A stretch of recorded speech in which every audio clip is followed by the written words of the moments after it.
नमस्कार। कल देश के कई मुस्लिम धर्मगुरुओं ने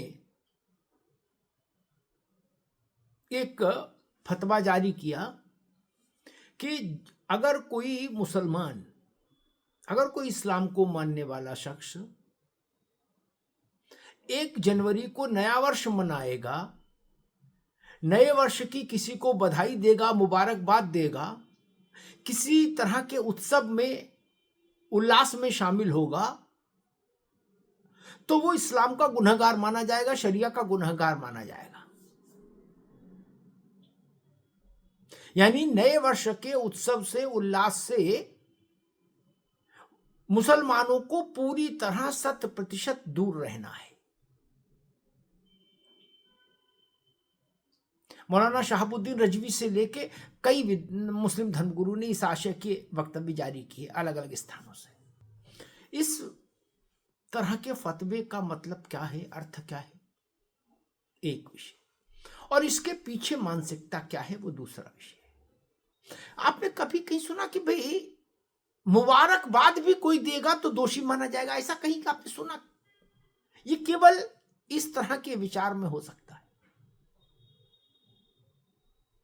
हम बहुत सारे ऐसे पर्व होते हैं, उत्सव होते हैं जो हमारे लोक जीवन में नहीं शामिल होते हैं, नहीं मनाए जाते हैं, लेकिन पड़ोसी के लोक जीवन में शामिल होते हैं, तो हम उसको बधाई देते हैं, जाके मुबारकबाद देते हैं ना।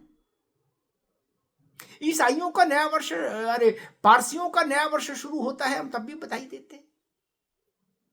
कश्मीरियों का कोई पर्व आता है तो हम उनको बधाई देते हैं। भगवान चित्रगुप्त की जयंती आती है तो हम अपने चित्रगुप्त वंशीय समाज के जो मित्र हैं उनको बधाई देते हैं। प्रकाश पर्व आता है गुरु नानक देव का तो भी हम बधाई देते हैं। क्या ये भारत की संस्कृति नहीं रही? लेकिन अब ये बात कही जा रही है कि मुबारकबाद देना भी गुनाह होगा। फिर कहा जाता है कि भाईचारे का पालन नहीं हो रहा, फिर कहा जाता है कि गंगा जमुना का पालन नहीं हो रहा। गंगा जमुना संस्कृति थी देश की, ये रास्ता गंगा जमुना की ओर जा रहा है, ये रास्ता भाईचारे की ओर जा रहा है। एक बात और स्पष्ट हो जाती तो ज्यादा चीजें साफ हो जाती। उस फतवे में यह भी लिख दिया जाना चाहिए था कि मुसलमान नए वर्ष के उत्सव से जुड़ी किसी भी तरह की कोई सामग्री नहीं बेचेगा। ये भी लिख देना चाहिए था। ना केक बेचेगा, ना पेस्ट्री बेचेगा, ना मोमबत्ती बेचेगा, ना टोपी बेचेगा, ना क्रिसमस ट्री बेचेगा, कुछ नहीं बेच, जितने भी चीजें इसके उल्लास में होती हैं वो नहीं करेगा।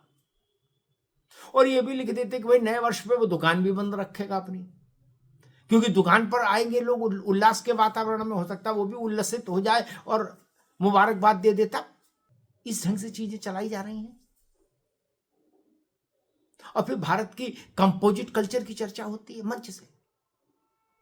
ये कंपोजिट कल्चर है। आप सोच सकते हैं कि मतलब आज के दौर में जब दुनिया कहां से कहां पहुंच गई, तब वहां मुबारकबाद देने पर फतवा जारी हो रहा है, मुबारकबाद नहीं दे सकते। मुबारकबाद तो बड़े दिल की निशानी है, बड़े मन की निशानी है। पूरी दुनिया में पर्व मनाया जाता है। हिंदू नववर्ष 1 जनवरी को नहीं होता, लेकिन फिर भी हिंदू ये भी पर्व मनाते हैं, ये भी उत्सव मनाते हैं, और अपना जो हिंदू नववर्ष है हिंदू कैलेंडर के मुताबिक उसको भी मनाते हैं। लेकिन कहीं परहेज नहीं, कहीं प्रतिबंध नहीं, कहीं फतवा नहीं। ये सामाजिक समरसता का विषय है।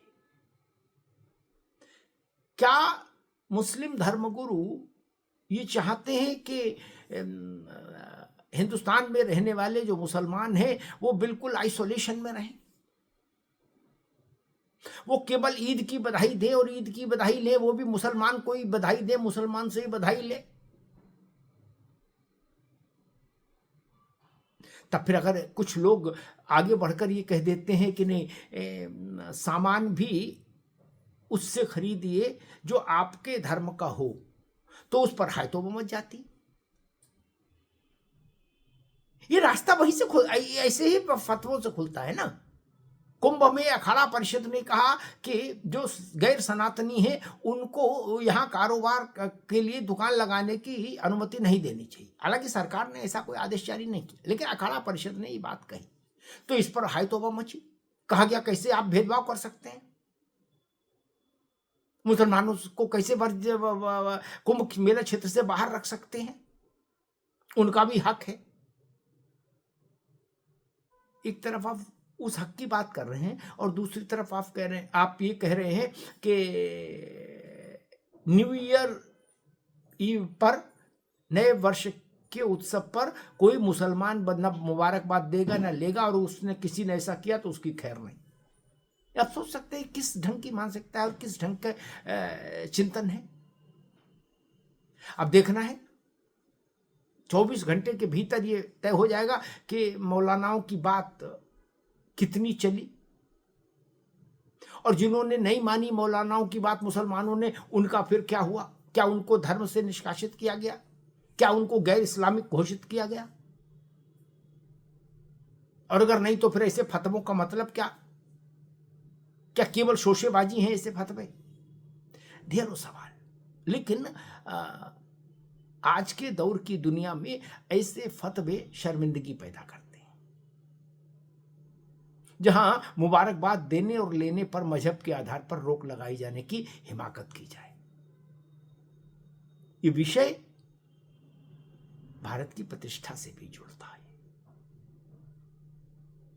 दुनिया कहेगी कि भारत में एक जमात ऐसी है जो अपने लोगों से कहती है कि नए वर्ष के आगमन पर आप ना मुबारकबाद देंगे ना मुबारकबाद लेंगे। इसलिए मैंने कहा ये शर्मिंदगी का विषय है। इस पर पूरे देश को चिंतन करना होगा, पूरे राष्ट्र को चिंतन करना होगा। धन्यवाद।